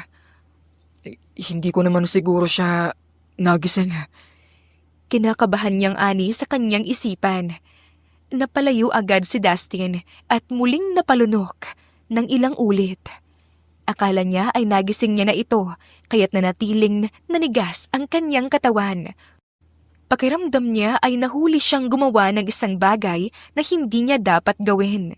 Ngunit hindi naman pala nagising si Laura. False alarm lang pala ito. Nakahinga naman siya ng maluwag dahil doon at marahang bumalik na nga sa kanyang pwesto. Pero sa pagkakataong iyon, hindi na nga niya muling ipinikit ang kanyang mga mata. Tahimik lang niyang pinagmasdan ang kanyang mag-ina. Pagkuway, napapangiti siyang hinahaplos ng marahan ang mga muka ng mag-ina niya. Alam niyo ba na mahal ko kayong dalawa? Ilang ulit kong hiniling at pinagdarasal sa Diyos ang araw na ito. Sorry sa lahat ng kapabayaan ko at sa pagiging duwag ko. Bulong niya at tumingin kay Laura na mahimbing nang natutulog. Kinabukasan, maagang naalimpungatan si Dustin dahil sa mahihinang yabag at halakhakan na nagmumula sa labas ng kwarto. Wala na rin ang kanyang mag-ina sa kanyang tabi paggising niya. Napangiti siya at agad na bumangon upang silipin kung ano ang ginagawa ng dalawa. Pagkabukas ng pinto, bumungad sa kanya ang masayang eksena sa sala. Naroon si Christoph at nakasakay ulit sa kanyang minicar habang paikot-ikot ito sa sala. Tawa ito ng tawa habang si Laura naman nakasunod lang sa likod nito at nakikipaglaro rin. Mommy, tignan mo po! Ang bilis kong magmaneho! Masiglang sigaw ni Christoph. Tiningnan naman siya ng kanyang mga magulang na nakatayo at bahagya pang napangiti. Samantala napatingin naman si Laura kay Dustin na malawak ring nakangiti. Good morning. Good morning din. Binalingan naman ng pansin ni Laura si Christoph. Christoph anak, tama na muna yan. Kumain muna tayo ng agahan dahil gising na ang daddy mo. Tumigil naman ang pasilit sa paglalaro at agad na tumalima sa ina. Good morning po, Daddy! Nakangiti at masiglang bati ni Christoph. Ninitian din ni Dustin pabalik ang anak at kinaraganan niya ito patungong kusina. Habang tumatagal, napapalagay na ang loob ni Christoph sa kanyang mga magulang. Hindi naman siya nahirapang gawin iyon dahil hindi naman siya minamadali ni na Laura at Dustin. At isa pa, sobrang gaan ng puso niya kapag kasama niya ang mga ito. Kanina pala may pumunta rito. Joy raw yung pangalan at may binigay siyang dokumento na kailangan mong pirmahan. Inilapag ko na lang yun sa lamesa mo. Salamat, Laura. Tipid ng ngiti lang ang iginawad pabalik ni Laura. Si Dustin na ang nagpresenta na magligpit at maghugas ng mga pinagkainan nila dahil si Laura naman ang maagang nagising para makapagluto. Habang naglilinis nga siya, nabigla siya nang bigla siyang lapitan ni Laura at tinulungan pa. Uy, ako na rito. Magpahinga ka na lang dyan. Baka napagod ka sa pagluluto. Okay lang ako. Namiss ko na rin gawin ang mga bagay na to. Ani Laura, kaya palihim na napangiti na lang si Dustin at hinayaan ito. Nga pala, uuwi muna ako ngayon. May kukunin lang akong mga gamit. Gusto ko kasing pansamantalang nandito kasama si Christoph. Kung okay lang yun sa'yo. Sambit niya at mababakas ang hiya sa huli niyang sinabi. Napatikhim naman si Dustin. Gusto niya ang ideyang tatagal si Laura rito upang makasama si Christoph. Wala iyong problema sa kanya dahil naging tahanan naman noon ni Laura ang bahay na ito. At hanggang ngayon, tahanan pa rin niya ito kahit ano pang mangyari. Subalit, alam ni Dustin na may naghihintay sa kanya. Paano yung fiancé mo? Baka hindi niya gustong nandito ka. Pwede mo namang dalhin doon si Christoph kung yun ang pinoproblema mo. Bibisitahin ko na lang siya araw-araw para hindi ka na mahirapan pa. Hindi alam ni Jeff na nandito ako. At saka hindi pa raw siya uuwi. Kaya okay lang siguro na makapiling ko muna yung anak ko rito, di ba? At isa pa, mas komportable si Christoph na nandito dahil ito naman yung tahanan niya. Paliwanag niya bago humarap kay Dustin. Nabitawan pa ni Dustin ang sponge na hawak niya nang bigla na lang siyang niyakap ni Laura. Maraming salamat pala dahil ibinalik mo sa akin ang anak natin at patawarin mo ako sa mga paninisi at kasalanang nagawa ko sa iyo noon, Dustin. Hindi ako perpektong asawa sa iyo noon at hindi rin ako perpektong ina. Pero minahal mo pa rin ako. Dahan-dahan ang naging pagyakap ni Dustin pabalik. Napapikit din siya habang sinusulit ang pagkakataon na yon. Ito ang unang pagkakataon simula nang mawala si Christoph na nag-usap sila ng ganito. Wala nang sigawan at walang awayang naganap. Sorry rin sa kapabayaan ko. Alam kong hindi tayo hahantong sa ganito kung hindi ko naiwala yung anak natin noon. Pero masaya ako para sa'yo. Kasi ngayon, kitang-kita kong masayang-masaya na ang babaeng minahal ko. Sana magiging masaya ka at aalagaan ka sana ni Jeff. Katulad ng pag-aalaga ko sa'yo. Bulong ni Dustin kaya halos maiyak si Laura dahil hindi niya alam ang nararamdaman niya ngayon. Masaya siya pero may kung ano sa kanyang puso na parang sumisibol habang kayakap niya ngayon si Dustin. Isang damdamin na matagal niya nang inakala na tuluyan nang namatay. Ngunit bakit unti-unti itong nabubuhay sa bawat segundong kasama niya itong muli? Kumalas na sa yakap si Laura at agad na umalis sa kusina. Hawak niya ang kanyang dibdib habang gulong-gulo ang kanyang isipan. Si Dustin naman nakatingin lang sa pintong nilabasan ni Laura. Ipinapakita niya kay Laura na okay lang siya pero kailanman sa kanyang puso ay may ibinubulong doon na sana bumalik na lang siya sa buhay niya.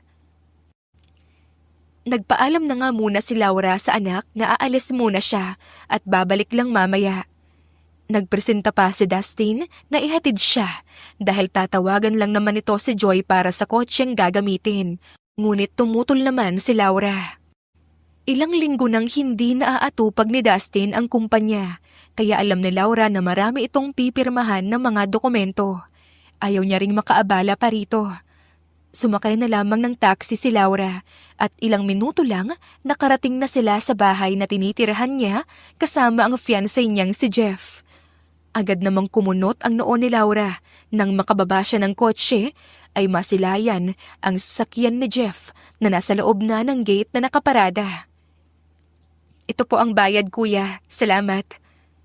Nagmamadali na siyang pumasok at pagkabukas niya ng pinto, bumungad sa kanya si Jeff sa sala habang may nakapatong pang mga alak sa maliit na lamesang kaharap nito. You're here. Akala ko hindi ka pa uuwi. Nakangiting sabi ni Laura nang malapitan niya ito at hagkan sa pisngi. Subalit, malamig na pakikitungo lamang ang iginawad sa kanya ng lalaki.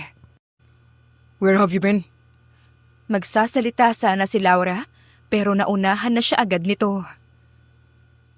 I called you many times, Laura. Pero hindi ka sumasagot. I'm sorry, hindi ko lang na-charge yung phone ko. At saka may maganda akong balita sa'yo. Nahanap ko na yung anak ko. Nahanap ko na si Christoph. I don't fucking care! Sigaw na Jeff na siyang ikinaigtad sa gulat ni Laura. Kusang humakbang din paatras ang kanyang mga paa dahil sa takot na nadarama ngayon.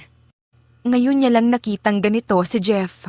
Kahit kailan, hindi niya naranasang sigawan nito dahil kalmadong tao lamang ito. Kahapon pa ako nandito. At niyanino mo, hindi ko nadatnan dito. At alam mo ba kung ano ang nalaman ko? Napalunok naman si Laura dahil ngayon niya lamang nakitang ganito katakot ang magiging asawa niya. Nalaman kong nasa iisang bahay ka, kasama yung ex-husband mo. Ano? Babalikan mo siya dahil nahanap niyo na yung anak niyo? Iiwanan mo na ba ako? Bubuin niyo na ba yung pamilya niyo? Yun ba ang gagawin mo, Laura? Galit at nanlilisik pa ang mga matang sambit ni Jeff bago niya hinawakan ng mahigpit ang braso ni Laura na para bang anumang oras, mababali niya na ang kamay nito. Napaigik naman si Laura sa sakit at pilit niyang tinatanggal ang kamay nito, ngunit masyadong mahina siya kumpara sa lalaki. Jeff, ano ba? Aray ko! Bitawan mo nga ako! Sinasaktan mo na ako Noon, binalaan na siya ng mga kaibigan ni Jeff na may ugali talagang nakakatakot ito, lalo na kapag nakainom, at sobra raw itong seloso sa dating mga girlfriend nito, kaya siya iniwan. Hindi naman iyon binigyang pansin ni Laura dahil nga mabait sa kanya si Jeff. Sobra-sobra ang pag-aalala sa kanya at tinutulungan rin siya sa paghahanap noon kay Christoph, kaya ang akala niya, tinatakot lamang siya ng mga ito. Pero ngayon, parang nagising si Laura sa totoong ugali nito dahil parang anumang oras, sasaktan na nga siya.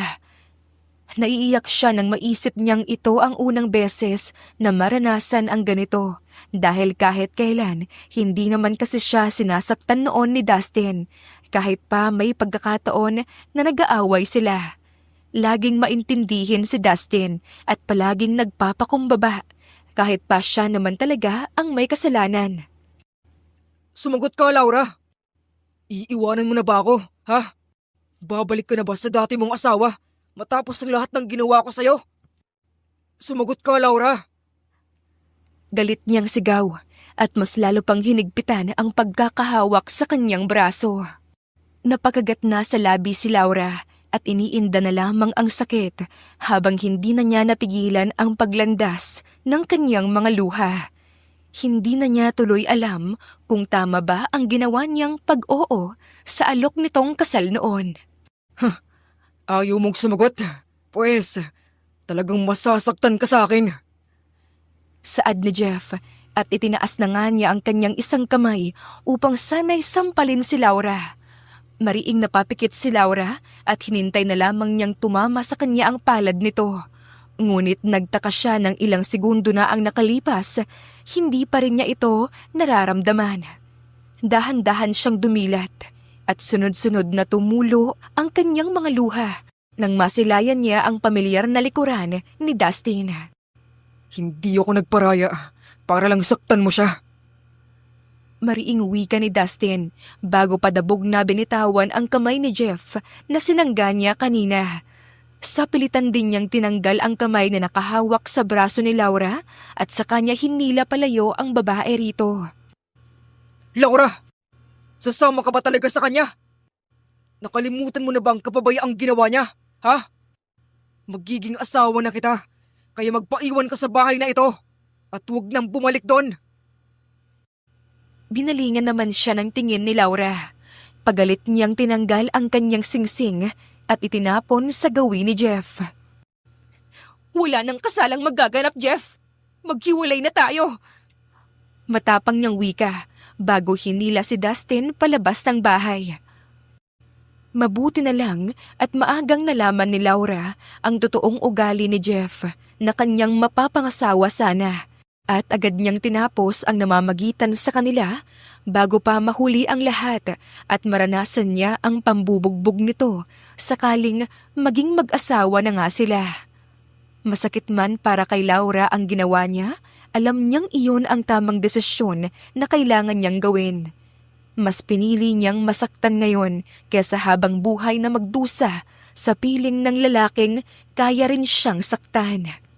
Mas pinili niyang kumawala habang may pagkakataon pa, habang hindi pa siya tuluyang nakakulong sa isang buhay na puro takot at sakit ang naghihintay sa kanya.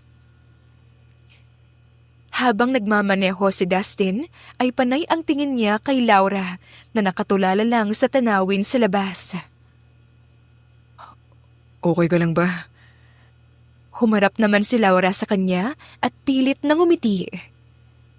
Paano mo nga pala nahanap ang bahay na yon? Hindi ko naman sinabi yung address na yon sa'yo. At saka sinong naiwan kay Christoph sa bahay. Pagkalis mo, dumating yung mama mo para bisitahin si Christoph. Naisipan kong sunduin ka na lang dahil sa paparating na malakas na ulan. Kaya tinanong ko kay tita yung address ng bahay. Salamat pala kanina. Salamat at dumating ka ng mga oras na yon. Siguro, kung hindi ka pa dumating, baka puno na ng pasa yung buong katawan ko.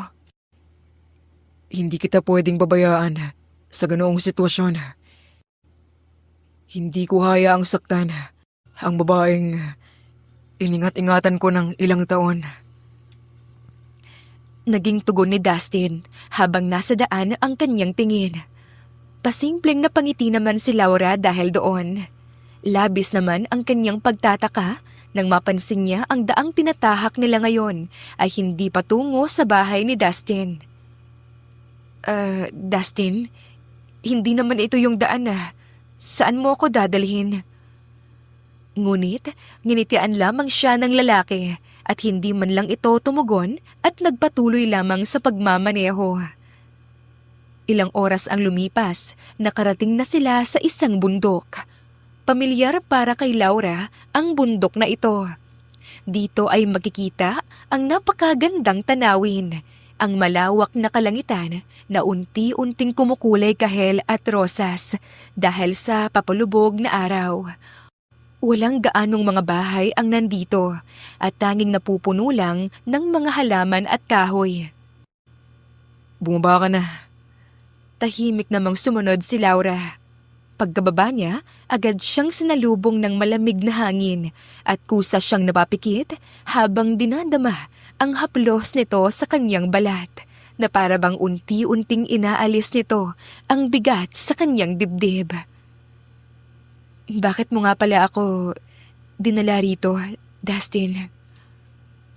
Ngumiti si Dustin bago siya pumunta sa unahan at pinagmasdan ang tanawin sa harapan. Sinundan naman siya ni Laura. Do you still remember noong college days natin? Dati, dito kita dinadala kapag gusto mong umiwas sa lahat ng problema. Kapag nasistress ka o kapag umiiyak ka dahil sa mababang markang nakuha mo. Naaalala mo pa pala yon? Hindi pa magkasintahan at mag-asawa noon sina Laura at Dustin, talagang pumupunta na sila rito sa bundok kapag nahihirapan na sila sa pag-aaral o kahit pagkatapos ng kanilang exam upang makapagpahinga. Dati silang magkaklase at magkaibigan na rin. Hindi ko naman kasi nakakalimutan yon. Bawat alaala ko sa'yo, hindi ko kinalimutan. Sagot ni Dustin habang diretso ang tingin niya sa malayo. Napabuntong hininga naman si Laura. Ang dami pala nating alaala dito, no? Dito ka nga unang umamin noong college pa tayo na natatakot ka sa commitment. Pero pinili mo pa rin akong mahalin. Natawa si Laura ng bahagya nang muling maalala ang pangyayaring iyon. Unang nagkagusto sa kanya si Dustin at inamin nga niya sa bundok na ito na natatakot siya sa commitment pero maliban na lang kung si Dustin ang makakasama niya buong buhay. Biglang napahinga ng malalim muli si Laura. Tumingala siya sa langit. Saka marahang pumikit at hinanda ang sarili sa gagawin. At tulad ng dati, malakas siyang sumigaw upang ilabas ang lahat ng naipon niyang bigat sa dibdib. Napatingin naman si Dustin sa kanya. Hindi ito nagulat. Sa halip, natawa pa nga ito. Kaya naman kasi niya dito dinala si Laura upang gawin iyon. Nakakasama sa katawan kapag kinikimkim mo ang lahat. Alam niyang nasaktan si Laura sa nangyari kanina. Ramdam niya yon at nasasaktan nga rin siya na makita itong ganon. Huminga naman ng malalim si Dustin at sinabayan na rin si Laura sa pagsigaw. Nagkatinginan silang dalawa sa ginawa nila at sabay nga silang natawa dahil mukha silang mga bata ngayon. Ngunit sumigaw din naman sila ulit ng sabay. Ginawa nila iyon ng ilang ulit hanggang sa maramdaman nila ang pananakit ng kanilang lalamunan. Umuwi ang dalawa na magaan na ang kanilang pakiramdam. Sinalubong sila ni Christoph na kanina pa naghihintay sa kanila. Niyakap naman ng mahigpit ni Laura ang anak upang doon kumuha ng lakas. Sa isip ni Laura, magiging okay naman ang lahat basta't kasama niya ang anak. Sapat na yon para sa kanya. Mommy, okay ka lang po ba? Oo naman, baby ko. Masyadong napagod lang talaga si Mommy. Oh, kamusta naman kayo rito ni Lola? Okay lang naman po. Tinuruan niya po ako mag-bake ng mga cookies. Napangiti naman si Laura at kinurot ang pisngi ng anak. Binalingan niya ng tingin ang kanyang ina at hindi pa nga siya nagsasalita, alam na ng ginang na may hindi magandang nangyari ngayong araw. Nag-alala nga ito nang ikwento na ni Laura ang buong nangyari na pagtatangka ni Jeff na saktan siya at ang kasal na hindi na matutuloy pa. Buong suporta naman ang ibinigay ng ginang sa anak dahil sa simula pa lamang talagang tutol na siya sa lalaking iyon. Napilitan lamang siyang tanggapin ito noon dahil nakikita niyang inaalagaan nito si Laura at masaya ang kanyang anak sa piling nito. Mabuti at ginawa mo yun, anak. Hindi ko talaga alam ang magagawa ko kapag sinaktan ka niya. Hindi mo deserve ang lalaking katulad niya na pakitang tao lang. Naiiyak na sambit ng ginang. Niyakap naman agad ni Laura ang ina at tahimik na umiyak sa mga bisig nito. Mabuti na lang talaga at naroon si Dustin at pinotektahan ka niya. Dagdag pa ng ginang na mukhang nakahinga na ng maluwag sa kanya niyakap ng mahigpit si Laura. Nang lumalim naman na ang gabi, halos tulog na ang lahat nang mapansin ni Dustin na hindi katabi ni Christoph ang kanyang inang si Laura. Sa halip, ang katabi lang nito ay ang kanyang lola na hindi na pinauwi pa nila Laura kanina dahil sa lakas ng ulan. Kalalabas lang niya sa office room niya rito at kakatapos niya ring asikasuhin ang mga dokumentong binigay kanina ni Joy. Nang tingnan niya ang orasan, halos hating gabi na. Tahimik niyang hinanap si Laura at nasilayan nga niya ito sa may hardin, nakaupo at yakap-yakap pa ang sarili habang nagmumuni-muni. Kahit nasa di kalayuan siya, napansin pa rin niya ang violet na markang kamay sa braso ni Laura. Agad umusbong ang galit sa puso ni Dustin na para bang gusto niyang sugurin ngayon si Jeff at suntukin ito upang kahit papaano ay makabawi siya. Napabuga na lamang ng hangin si Dustin at may kinuha muna siya bago pinuntahan ang gawin ni Laura. Napatingin naman si Laura sa kanya nang umupo ito sa damuhan at tumabi sa kanya. Tapos ka na ba sa ginagawa mo? Bakit hindi ka pa natutulog? Ikaw, bakit hindi ka pa natutulog? At bakit nasa labas ka pa? Tumingala si Laura at pinagmasdan ang mga bituin. Hindi pa kasi ako inaantok eh. Tahimik na kinuha ni Dustin ang kanyang braso at inilapat ang ice compress na ginawa niya sa pasa nito. Nabigla si Laura noong una, ngunit hinayaan na lamang niya ito. Masakit pa ba? Medyo, Pero nakakaya ko naman. Tugon ni Laura habang nasa langit pa rin ang tingin. Hindi na umimik pa si Dustin. Marahan lang niyang inipit ang ice compress sa pasa nito. Tila ba takot siyang masaktan pa ito lalo. Hindi ka raw kumain ng hapunan kanina, sabi ni tita. Hindi ka pa ba nagugutom? Pwede naman kitang ipagluto. Gusto ko sana ng pansit canton eh. Napakunot ang noo ni Dustin, ngunit hindi naman niya napigilan ang mapangiti. Bawal yun sa'yo, di ba? Matagal nang ipinagbabawal kay Laura ang mga instant noodles, lalo na ang pansit canton. Matapos siyang maospital noon dahil halos araw-araw niya ito kung kinakain. Mas lumapit si Laura at iniwanan lang ang isang dangkal na layo sa pagitan nilang dalawa. Nanikip naman ang dibdib ni Dustin dahil dito. Tulog naman na si Mama eh. Walang makakaalam doon. Promise. Napapailing naman si Dustin habang marahang nakangiti. Lalo na nang makita niya ang paraan ng pagpapakyut ni Laura sa kanya ngayon. Isang bagay na matagal niya nang hindi nasisilayan. Kapag talaga nahuli tayo, lagot tayong dalawa nito. Saad na lamang ni Dustin bago tumayo. Masaya namang tumayo rin si Laura at sumunod dito na tahimik na pumunta ng kusina. Umupo lang si Laura habang pinagmamasdan niya ang likuran ng binata na niluluto ang pansit canton na gusto niya. Napangiti siya nang maisip niya na napakaswerte nga pala niya noon dahil naging asawa niya ito. Pero agad din namang napawi ang kanyang ngiti nang maalala kung paano niya ito hiniwalayan noon. Wala ka pa rin bang girlfriend? Nagulat si Dustin sa biglaan niyang tanong, kaya napalingon siya kay Laura na may pagtatanong ang muka.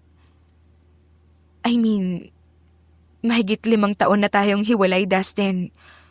Wala ka bang girlfriend or hindi mo ba binalak na mag-asawa ng mga taong yon? Curious lang siya sa naging buhay ni Dustin. Nagulat nga siya nang malaman niya na naging successful ang business na sinubukan nila noon at multi-millionaire na ito ngayon. Inilagay na ni Dustin sa pinggan ang niluto niya at sa kanya ito inihain kay Laura. Ang hirap mo kasing kalimutan. Simpleng tugon nito na siyang ikinatigil din ni Laura. Pagkuway sabay silang napatawa na lamang. Akala ni Laura nagbibiro lang si Dustin. Sumubo na nga siya at napapapikit-pikit pa nga siya sa sarap dahil ngayon lang muli siya nakakain ito. Bantay sarado kasi siya ng kanyang ina. Masarap ba? Ang sarap nga eh. O ito, tikman mo. Ah? Ngumanga naman si Dustin at kinain ang isinubong kutsara ni Laura. Nanlaki pa nga sa gulat ang kanyang mga mata nang bigla na lamang lumapit sa kanya si Laura at marahang pinahiran ang kanyang labi. Natigilan din naman si Laura sa ginawa niya. Gumalaw ang kanyang kamay na para bang normal na lamang na gawin niya yon. Pareho silang napahinto at para ring biglang bumagal ang paggalaw ng oras sa pagitan nilang dalawa. May sauce ka kasi.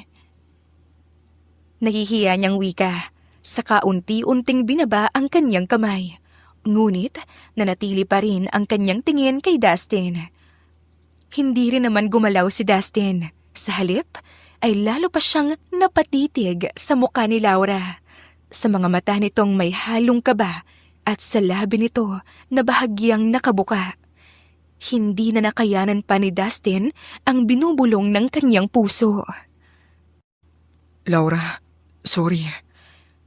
Sorry? Para saan naman? Para rito. Tugon niya sa kanya hinalikan sa labi si Laura. Nanlaki agad ang mga mata ng dalaga at nanigas din ang buo niyang katawan. Hindi niya malaman kung bakit siya walang lakas na itulak si Dustin sa mga oras na ito. At sa halip ay habang tumatagal, hindi niya namalayan ang sariling tumutugon na sa bawat galaw ng labi nito. Napapikit si Laura at napayakap ng tuluyan sa leeg ni Dustin upang laliman pa ang kanilang halik. Ay, Diyos mio, Marimar! Agad na napalayo ang dalawa sa isa't isa nang biglang bumukas ang lahat ng ilaw rito sa kusina at marinig ang gulat na boses ng ina ni Laura. Mama, tanging nasabi na lamang ni Laura dahil kinakabahan siya. Alam niyang nahuli sila at nakaramdam siya ng hiya dahil dito. Kaya naman pala hindi kayo natutulog pa. May balak pala kayong sundan si Christoph. Ma! Tita, matutulog na po ako. Biglang takas ni Dustin saka naglakad na paalis. Hinawakan pa siya ni Laura upang hindi makaalis, subalit tinanggal niya lang ito at tumakbo na nga palayo. Naiwan naman si Laura at ang kanyang ina sa kusina. Ma, wala lang po yung nakita niyo. Bakit? Ano ba ang nakita ko? Ba't kumakain ka pa talaga ng pansit canton, ha? Wika nito at lalapitan na sana niya ang anak upang kurutin ito nang kumaripas na ito ng takbo paalis. Pumasok siya sa kwarto kung nasaan natutulog si Christoph at nadatnan niya nga itong nakahiga na roon si Dustin at yakap-yakap pa ang anak habang nakangiti. Bahagyang kinurot ni Laura ang ilong nito dahil sa inis hanggang sa hindi na nga makahinga pa si Dustin. Napabangon na ito saka natatawang binalingan siya ng tingin. Bakit mo naman ginawa yun? Inirapan lamang siya ni Laura. Saka ito humiga na sa kama at niyakap ang anak. Humiga na rin naman si Dustin at walang pag-aalinlangan niyang niyakap pareho ang kanyang mag-ina. Napangiti naman si Laura habang ito ay napapikit at hinayaan na nga lamang niya ito. Unti-unting lumipas ang mga araw na halos masasayang ala-ala lamang ang binubuo ni Dustin at Laura kasama ang kanilang anak na si Christoph. Ibinibigay nila ang lahat upang makabawi sa anak. Lahat ng nanaisin at hinihingi ng pasilit, ibinibigay nila. Nanatili na rin si Laura sa dati niyang tahanan. Dito na siya tumitira dahil hindi naman na siya pwedeng bumalik pa sa bahay ni Jeff matapos ang lahat ng nangyari. Kinuha na lamang niya ang kanyang mga gamit doon at inilipat iyon sa bahay ni Dustin. Hindi nga aakalain ni Laura na babalik siya rito matapos niyang umalis noon. Talagang dito pa rin talaga siya babagsak. Si Christoph naman ay naipasok na nila sa paaralan at ngayon ang unang araw nito sa klase. Kapwa sina Dustin at Laura ang naghatid sa kanya at hawak-hawak pa niya ang magkabilang kamay ng kaniyang mga magulang. Alam ni Dustin at Laura na natatakot at kinakabahan ngayon si Christoph dahil ito ang unang beses na makikihalubilo siya sa iba. Pero alam naman nila na madaling makahanap ng kaibigan ang kanilang anak dahil bukod sa mabait ito, pala kaibigan din. Mommy, Daddy, susunduin niyo po ako mamaya, di ba? Tanong niya habang mahigpit ang hawak sa kanilang mga kamay na para bang hindi niya ito bibitawan. Siyempre naman anak. Agad namang sagot ni Laura, sabay haplos sa buhok nito. Umupo naman si Dustin upang mapantayan ang kanilang anak. Mamaya, susunduin ka namin ng mami mo. Dadalhan ka namin ng paborito mong ice cream at cake. Agad na lumiwanag ang mukha ng paslit dahil sa sinabi ng kanyang daddy. At mukhang bumalik din ang sigla nito sa katawan. Natatawa na lamang pareho sina Dustin at Laura sa kanilang anak. Matapos nilang ihatid si Christoph, sila naman ang pumasok na sa trabaho. Magtatrabaho ngayon si Laura sa kumpanya ni Dustin. Pinilit nga siya nito dahil kulang daw ang mga empleyado niya. Alam naman kasi ni Dustin na hindi nakakatagal sa bahay si Laura dahil talagang nakasanayan na nito ang magtrabaho. Nang maghiwalay kasi sina Laura at Jeff, umalis rin si Laura sa kumpanya nito. Nandito na tayo. Uwi ka ni Dustin. Agad namang bumaba si Laura at nalula pa nga siya sa laki ng building ng kumpanya ni Dustin. Hinawakan ni Dustin ang kanyang kamay, saka ito ngumiti. Pasok na tayo. Nakakalokong tingin naman ang iginawad ni Laura dahil parang feel na feel ngayon ni Dustin ang paghawak sa kanyang kamay. Pero sa totoo lang, kinakabahan siya. Unang araw din niyang magtrabaho sa kumpanyang ito at hindi naman siguro magandang tingnan kung magkahawak kamay silang pumasok ng kanilang boss. Pero binaliwala na lamang iyon ni Laura. Matapos kasi ang pangyayari nung gabing iyon at sa bawat araw na lumilipas, ay mas nagiging natural na ang lahat sa pagitan nilang dalawa. Para silang mag-asawa ulit kung kumilos at mas lalo silang naging malapit ngayon sa isa't isa. Oh my gosh! Nagkabalikan na nga sila! Oo nga, sana nakinig tayo sa chismis ni Joy. Ang ganda ng ex-wife ni boss, oh! Uy, teka, magka-holding hands na nga sila, bakla! Baka sila na nga ulit.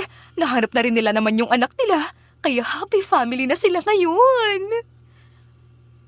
Kinikilig na bulungan ng mga empleyado, lalo na sina Clay at Carla, na laging nangunguna sa lahat ng tsismisan.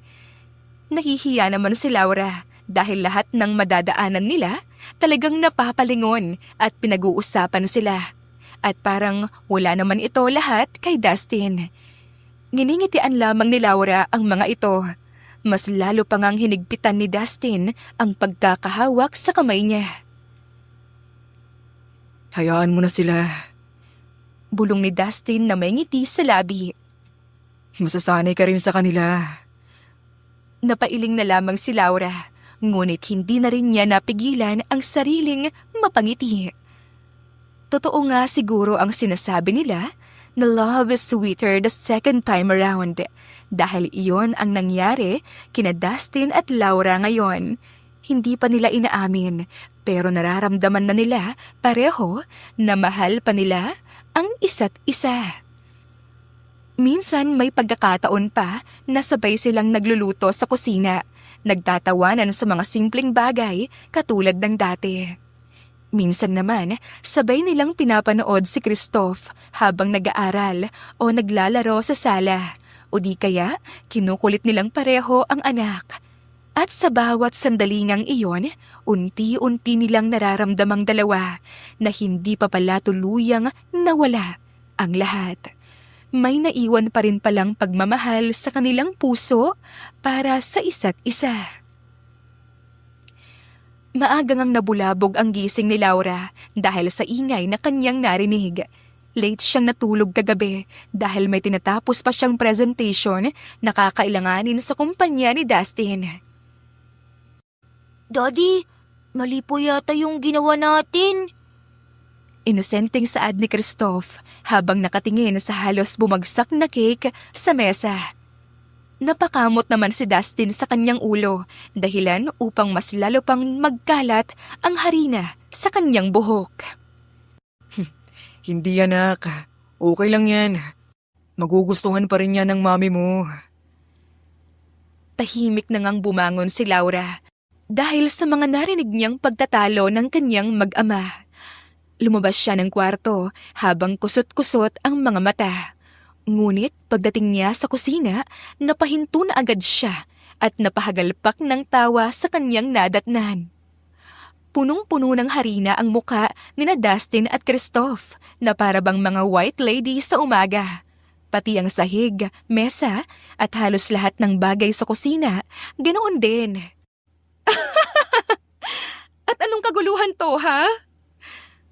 Sabay namang napalingon ang mag-ama sa kanya. Mami, gumawa po kami ng cake para sa'yo. Napatingin si Laura sa mesa. At kahit hindi perpekto ang itsura ng cake na nakalagay rito, ay kitang-kita naman na pinaghirapan nila itong gawin. Unti-unting lumambot ang kanyang puso. Lumapit siya sa dalawa at pinunasan ang muka ni Christoph. Talaga? Para sa akin? Opo, tinulungan ko po si Daddy. Tahimik namang napatingin si Laura kay Dustin na para bang nagtatanong sa kung anong meron. Huminga naman ng malalim si Dustin kahit 2 beses niya na yung ginawa. Kinakabahan pa rin siya. Laura, alam kong hindi na tayo katulad ng dati. At hindi ko rin pwedeng burahin ang lahat ng nangyari. Pero kahit kailan, hindi nawala ang pagmamahal ko sa'yo. Pero kung bibigyan mo ako ng pagkakataon, pwede bang maging girlfriend kita ulit? Tanong niya nang maiabot niya ang cake kay Laura. Nabigla naman si Laura ngunit unti-unti rin itong napangiti. Hindi niya inaasahan ito dahil ang akala niya babalik lang sila sa dati at magiging okay na ang lahat. Pero bakit parang mag-uumpisa sa una ang lahat? Girlfriend ulit? And this time, mas iingatan na kita. Mas iingatan ko na kayo. I promise. Eto, masarap ba to?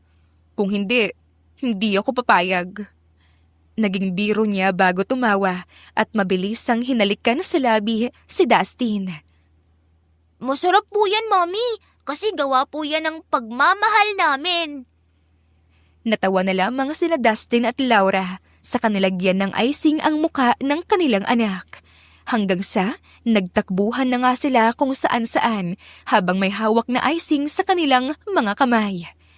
Hindi nila namalayan na sa sobrang bilis ng panahon na pagtanto na lamang nilang ilang taon na pala ang lumipas. Bumalik sa dating magkasintahan sina Dustin at Laura pero nauwi naman sa kasalan ulit at sa pagkakataong ito, hindi na sila maghihiwalay pang muli. Nahanap na rin nila ang mga taong kinatatakutan noon ni Christoph at ginagamit ang kanilang anak upang manglimos. Ipinakulong nila ang mga ito upang mapanatag ang kanilang mga puso. Ngayon ay masaya na sila dahil kahit dumaan pa ang mga problema at nawalay sila sa isa't isa, nagawa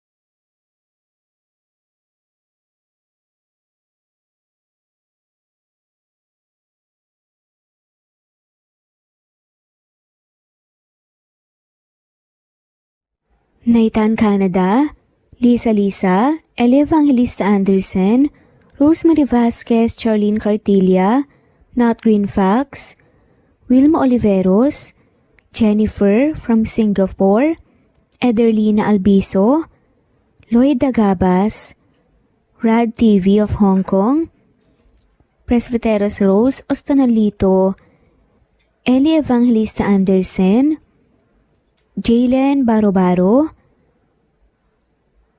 Jose, Francis Pilapil, Nat, Carmen Kalunod, Maril Gulmatico, Connie, Evangeline Zamora, Imelda Fortesa of Calamba City, Grace Carion, Anisha, Pasite Aliazar, Juliet Kaday, Nenita Dagoldol, Nathan Canada, Corazon Salvacion, G. De La Cruz, Fatma Mansul, Nori, Ronilio, Senen Orzame, Helen Murillo, Emerald Peniro, Marilyn San Jose, Christian Fidelino, Alice Garlet, Batang Ibunan, Lucia Baldo, Gloria Lucas of Licab Nueva Ecija, Nat, Kamindanao, Rebecca Tezuka of Kawasaki, Japan,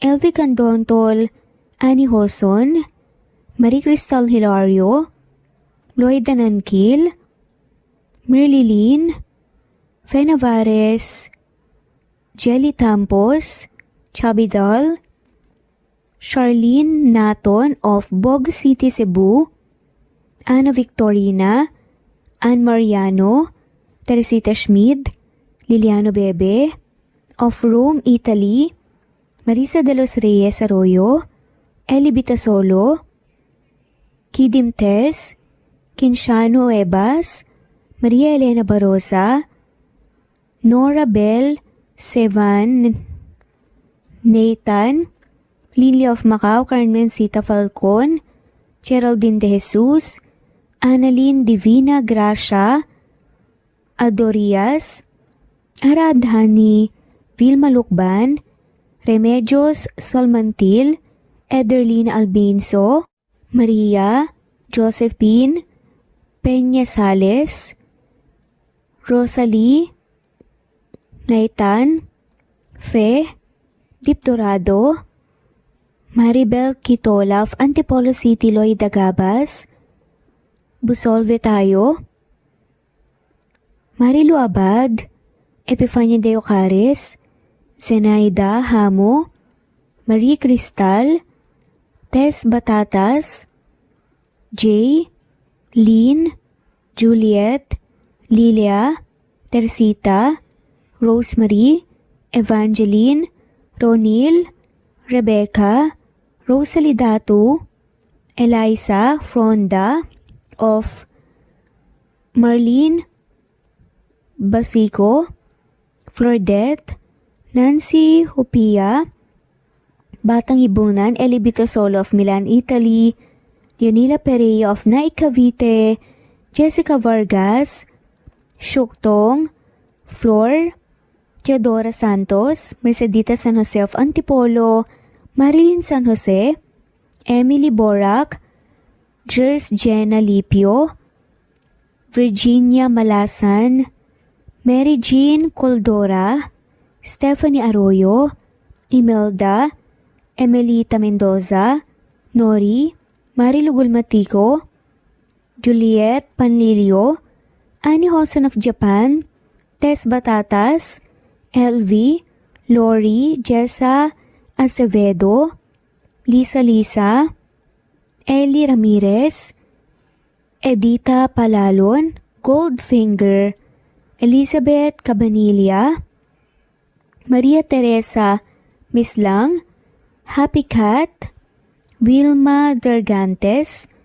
Glory Rojas, Donilia, Lloyd Danankil, Anna Flor Saiko, Marilyn Sasaki of Japan, Naija Adel Panganiban, Baby Floresca Pasita Eleazar of Ontario, Canada, Marilyn Sasaki, Ederlina Albiso, Virginia Malasan, Felicita, Nenita Gomez, Anything Goes, Josie Lanusa, Rinante Salamania, France, Techi Pacardo of France, Joel Capili, Rinante Salamania, Girly Bandia, Josie Lanusa, Angelina Barbado of Santa Maria, Bulacan, Wendy Got of Japan, Fe Ramirez and Mariano Alfonsa Atienza, Mercy Villantes, Daniel Gucor, Techi Pacardo, at shoutout na rin po sa lahat ng mawalang sawang sumusubaybay. Maraming salamat po. Kung gusto niyo pong ma-shoutout, sa susunod nating video ay comment lamang po ang inyong pangalan at kung tigasan po kayo. Muli ito ang Cat Amazing Stories PH. Thanks for listening at God bless po sa ating lahat.